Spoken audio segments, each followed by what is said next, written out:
Κι άνοιξε σαν μπανάνα ο κόλλος του. Όχι, και έπεσε μες στο λιμάνι. Βασικά εμένα μου το έχει πει και κάποιος άλλος που το έχει κάνει. Ο Λεωνίδης. Ναι, παιδιά, έτσι εύκολο να πέσει μια κάτι που με βάλει να μην πέσει τον κόλλο. Την κόλλο. Θες να το δοκιμάσεις? Δεν πρόκειται να την πιάσεις. Αμάν αυτό το κορίτσι. Μας πρίζει και όταν δεν είναι εδώ. Ποια? Τάτα. Φρικιφρίδια. Πολύ χάρηκα που μας είδα. Αλλού σε σκόρ. Γιαμ γιαμ. Άντε καλά να περάσουμε. Τα λέμε φιλάκια. Κάποια φυσιολογική πρόταση γράφει. Γιαμ γιαμ. Γιαμ γιαμ. Φρικιφρίδια.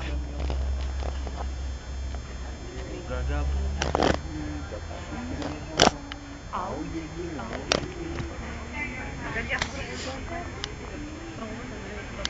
Εγώ μόνος.